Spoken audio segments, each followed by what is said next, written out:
Welcome to the Business Men and Women of Color podcast. I am your host, Ann Alston, and it is my pleasure to bring quality programs to all of you.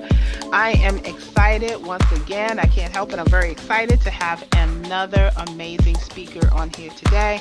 I want to also encourage everyone to please listen to all of the podcasts, including this one, visit all the pages, and please reach out to the different speakers who are on here because they're here to serve you.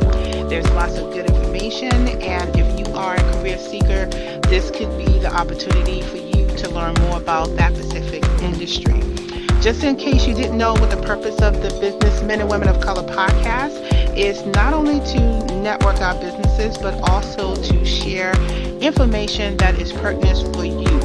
We would also like to take a moment to thank our corporate sponsors, a family of authors, Butler Armstead Consulting Solutions, Human Resource Learning Center, J&F Enterprises, and Women Offering Wealth, along with our other business sponsors and supporters who is helping to make this event a success. So what I would like to do now is to bring up our next speaker that's going to give us some really good information about event planning. As a small business owner, I know that a lot of small businesses like myself have to plan events, and a lot of times we're doing that on our own, trying to make a really good event because we are either providing a service or we're promoting a product.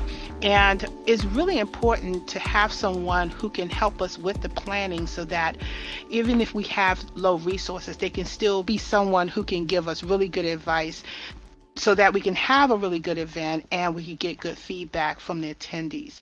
So with that, I would like to bring on Janelle Boyd. She is the CEO of Completely Yours Events and sits on the board of organizations such as NACE, National Association of Catering and Events. Her educational background and corporate planning experience led her to a fateful decision to pursue her own business after being unexpectedly downsized from her corporate career. And after obtaining her certification through Longevity, the Wedding Institute, she now leads a team of 4 lead event planners, and they manage more than 65 events per year. I think that's a lot. That's great. Her favorite aspect of her business is the honor of being tasked with carrying out a vision for her clients and creating an experience for their guests that will last a lifetime. She is very fascinated by this industry, and she's always seeking new opportunities to give back to the industry and pay it forward, and also mentoring other starting transitional planners on how to thrive their business and understand that it's a business, not a hobby. So with that, I would like to welcome Janelle to the podcast. Thank you. Thank you. And thank you so much for having me. I'm so excited to be with you this evening. Awesome. So tell us about how did you get into event planning? Because I know I've been downsized a couple of times, but when I hear that you took the leap of faith to do that, was this something that you always wanted to do, or you were kind of doing on the side and you just said, okay, I'm just going to go for it? So no, that's a great question. I always say that event planning actually found me, not the other way around. Unfortunately, when I was in corporate America, I was not in event planning. I was actually a national sales and marketing director for a senior living company, and just a small fraction or component of my job responsibilities was to ensure that the senior living communities that I was responsible for, that were up my umbrella, that they did host different events that would kind of pull in the public, that would also fundraise for the Alzheimer's Association. And so that was a small fraction of my job. And when I would do that component, I knew that I enjoyed it. I didn't always enjoy who I was doing it for, meaning the company, but I enjoyed it. Once timeline came, that chapter of my life came to an end when they did downsize me, and then that's when I really had to do some soul searching and figure out, what's going to be my next step. Did I want to go back to the corporate rat race, as I call it, or did I want to figure out if there was maybe a higher purpose, a higher calling for me in my life. And And so, I really prayed about it. And that's when I decided, I enjoy planning events for a purpose, events that have a purpose to them, where someone is trying to amplify a message or a platform or their brand. And so I decided I would, branch out and, like you said, take that leap of faith and do it on my own terms. So that's exactly what I did. Wow. Okay. So, what was one of the planning tools that you had to use to make that transition? Because I know that some people, and I even experienced this myself, when you're unexpectedly, left to Hmm. leave your job, and Right. you already have the tools, but you're not sure because of you dealing with the devastation of you losing your job. Hmm.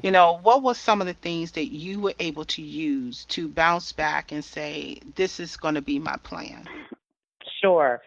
So, well, the first thing I have to say that I really leveraged was making sure that I did seek additional resources in the form of education. I'm kind of a big education buff. I've always had my nose buried in somebody's book, somewhere.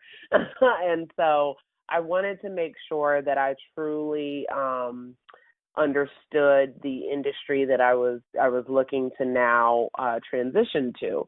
And so I did go and enlist in a course, an online course, to take a certification program in event planning, so that I could make sure that I wasn't just out here kind of winging it, that I really had some type of guide helping me to build this business.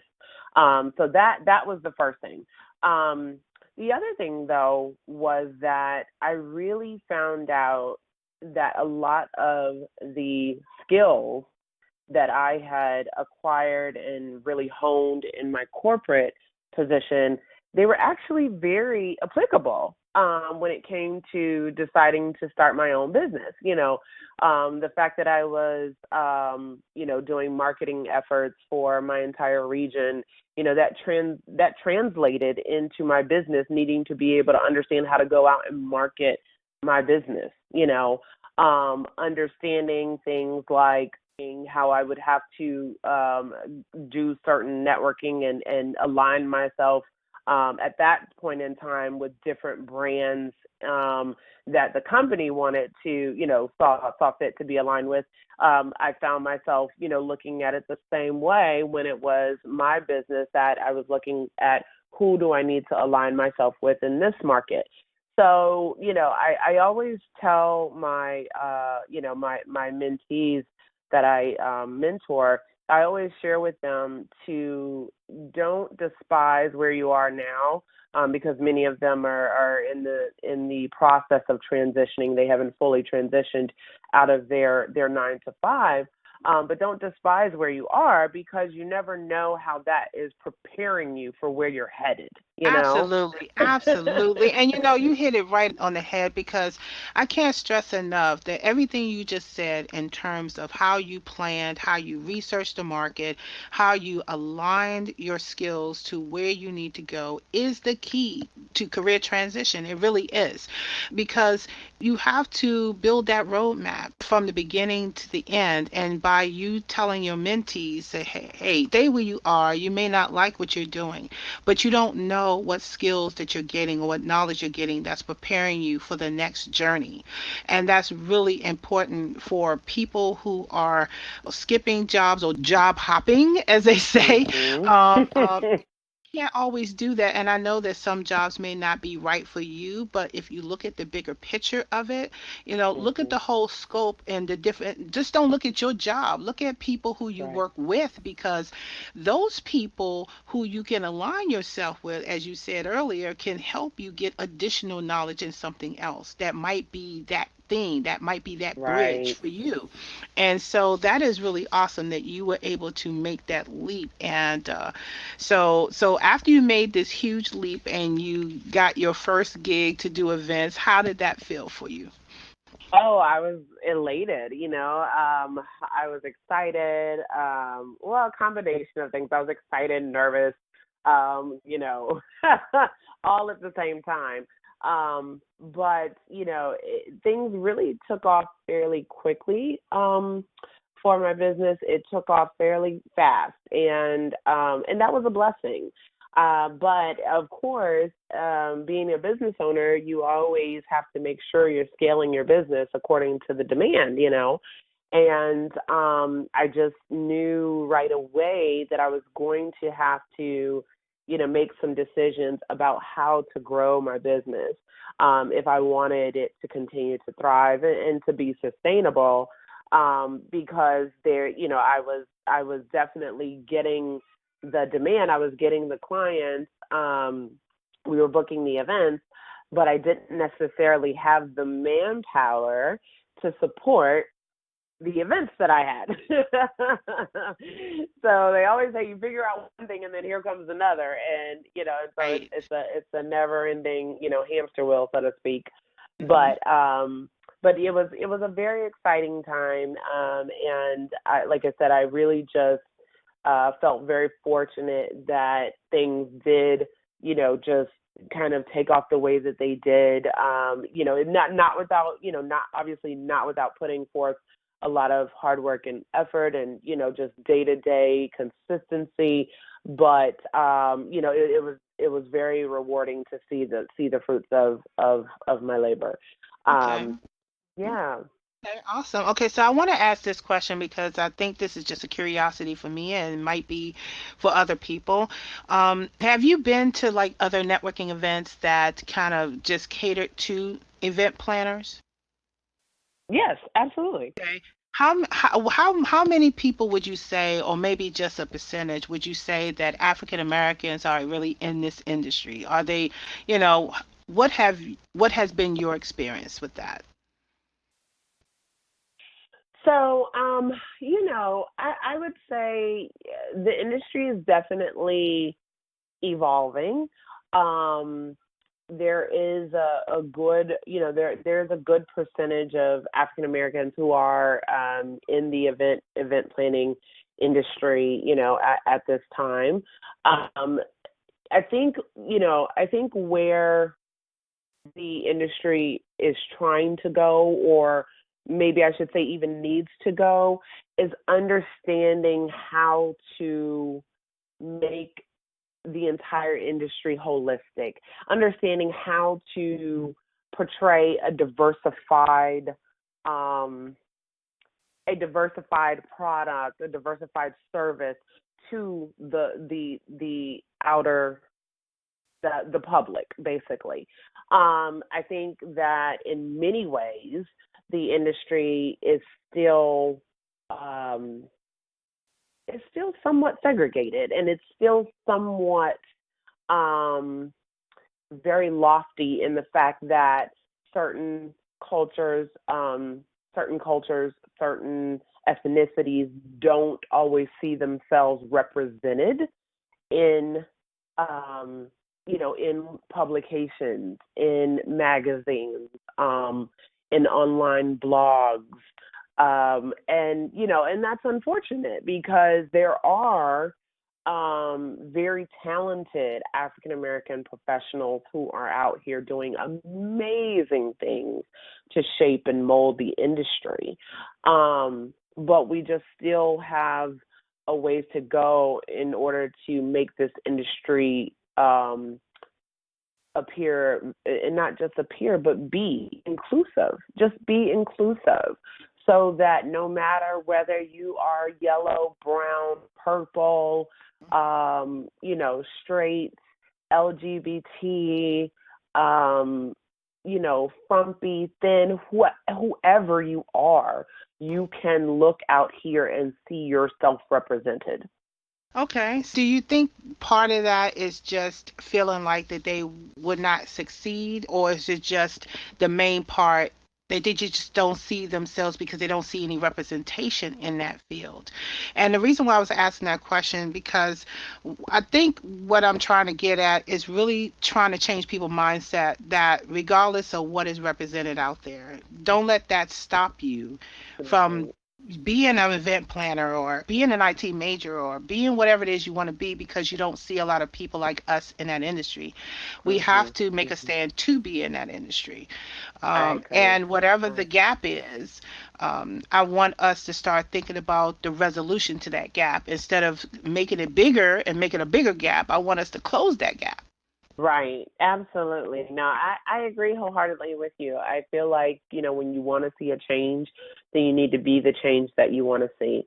And I do think that, if it's something that someone desires to do, then they should they should go for it no matter what they see already out there. Somebody has to start the change. Somebody has to step out there first. And, if that's you, then don't be afraid to be the first. But I do think there's a certain pause, a certain hesitation when something is not being done, or when people don't see themselves represented.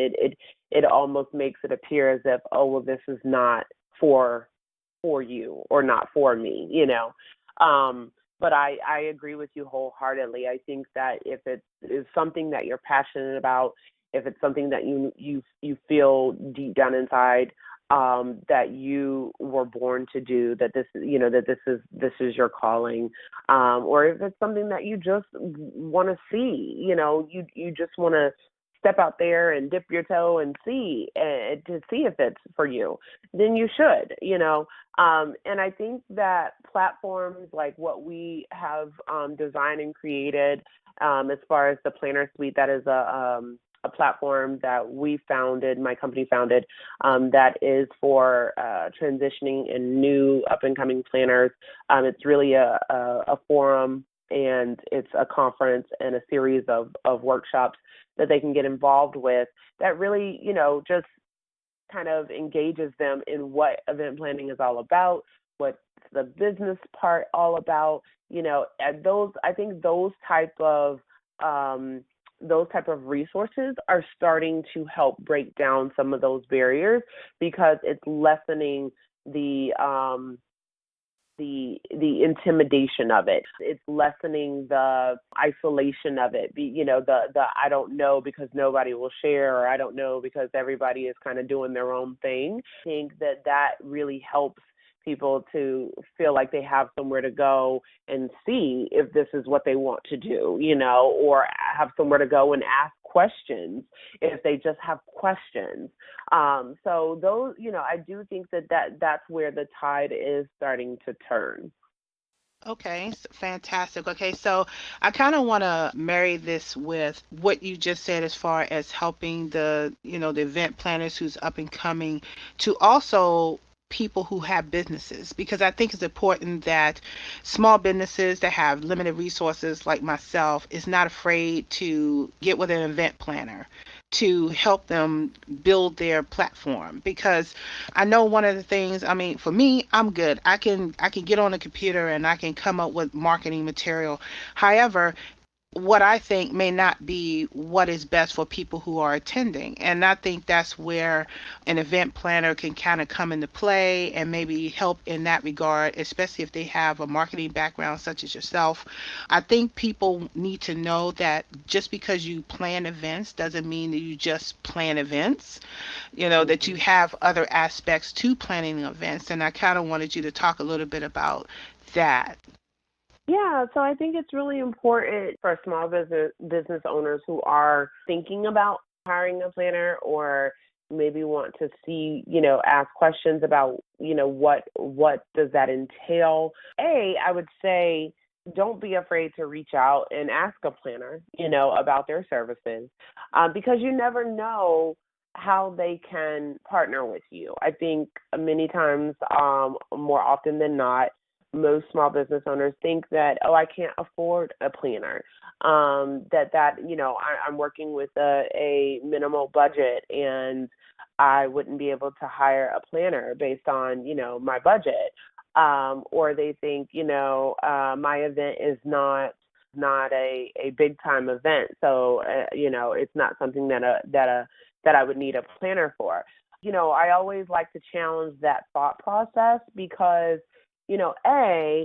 depending on the planner, and I do think it's definitely warranted to research what type of planner you're looking for, because there are planners who are more kind of geared towards high end clientele, and you'll be able to know that from looking at their website and reading through what services they offer and things like that. So that might not be the right fit for you, or you have planners who deal more on the social side versus planners who deal more on the corporate side, kind of more corporate meetings, fundraisers, galas. So they're probably going to be a little bit more in line with what a small business owner is looking for versus a wedding planner, or a social planner or a party planner.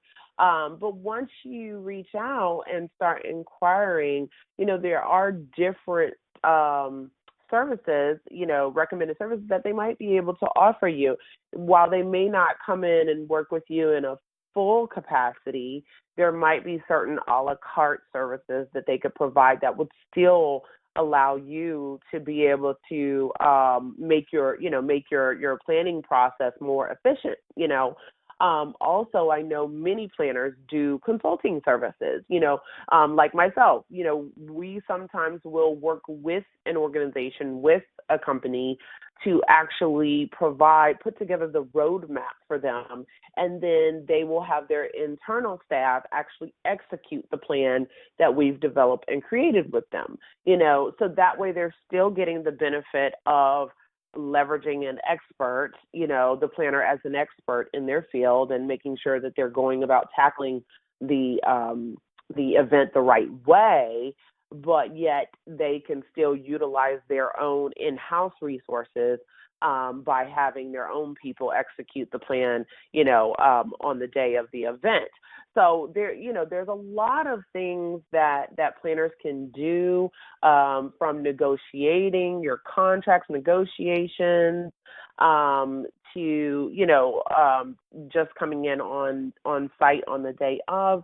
There's a lot of things that planners can do to work outside of the box, that would still be beneficial and valuable to a small business owner or someone who is putting on their event for the first time, or whatever the case may be. Because at the end of the day, and a really most important thing is that you have an event that is valued by the people who are attending. You don't want people to show up and they're wondering, well, why in the world did I spend this money to come here, and things are not, well put together. The content is not delivered well, or things seem unorganized, or registration, they don't have my name at registration. Registration is all, kiboshed.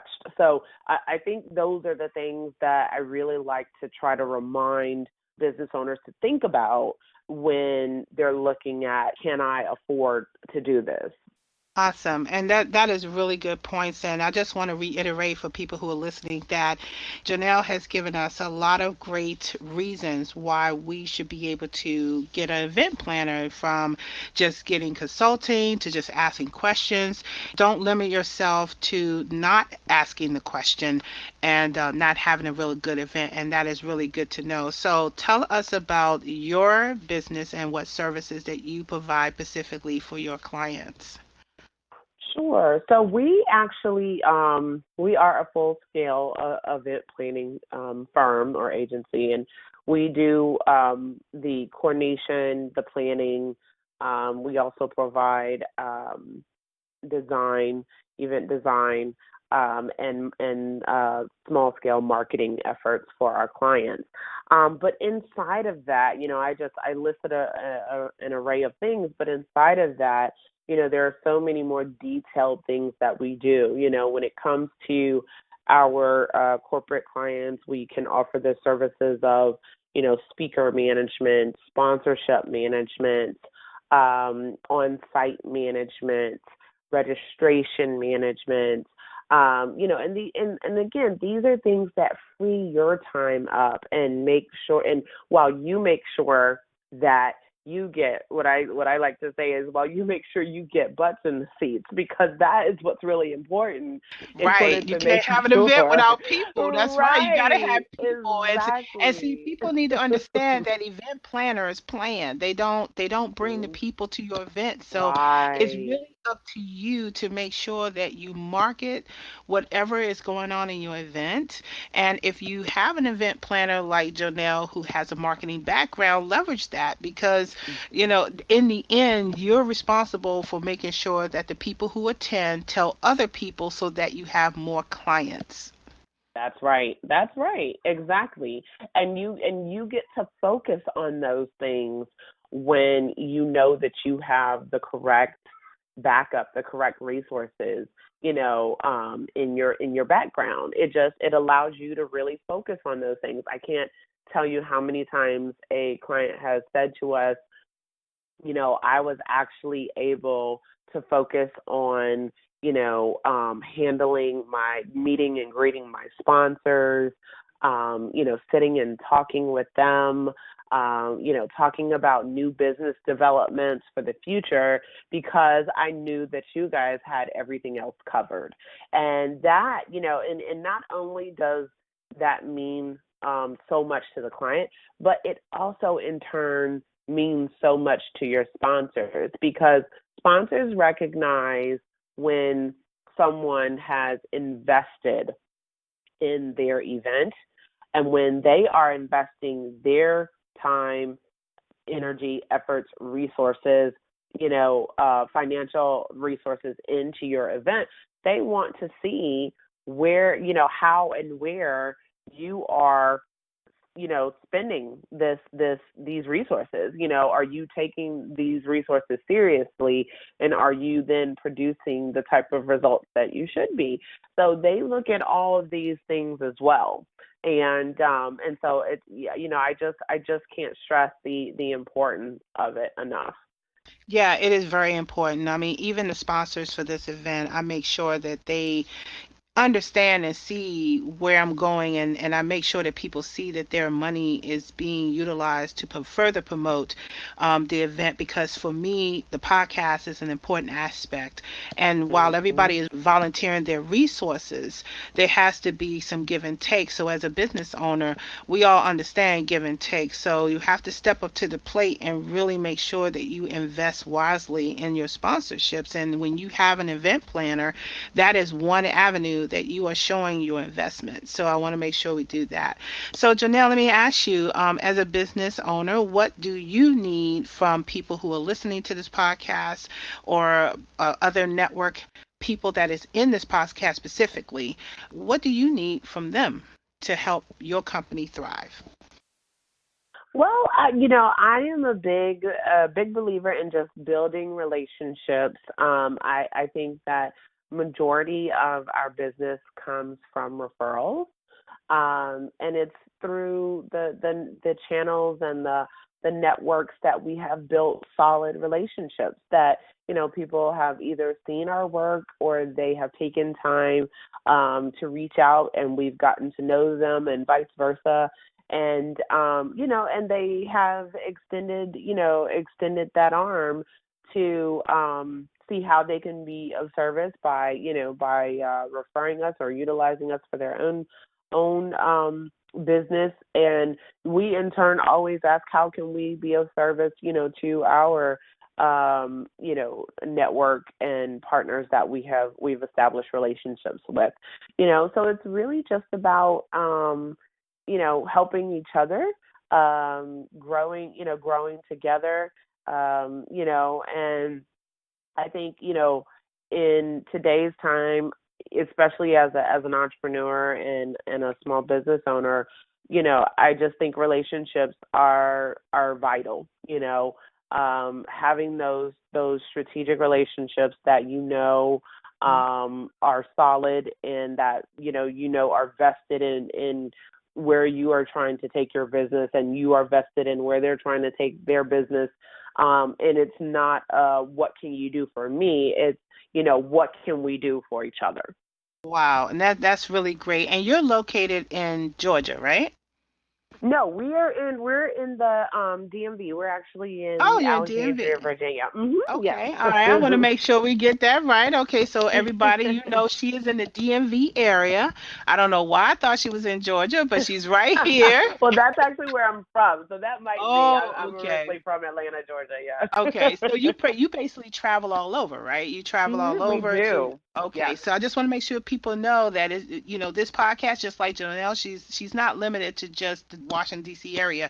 that's She's right. saying that she can actually travel to your location and help you with your event. So with that, I want to also remind everybody to please reach out to Janelle. Her contact information will be on this speaker page. I want to also encourage people to please listen to all of the podcasts and really take in the information that's being provided to you by these experts. Don't be afraid to reach out to them, network with them, and collaborate with them. And with that, I would like to thank you, Janelle, for being on the podcast today and sharing with us your amazing industry and your journey.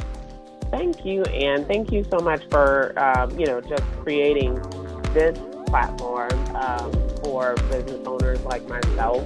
I'm sure that what you are doing in your ministry has helped a number of folks. Because this is definitely a wonderful thing to help spread the resources and make sure that people are aware that there are African American business owners out here and businesses out here that you can utilize if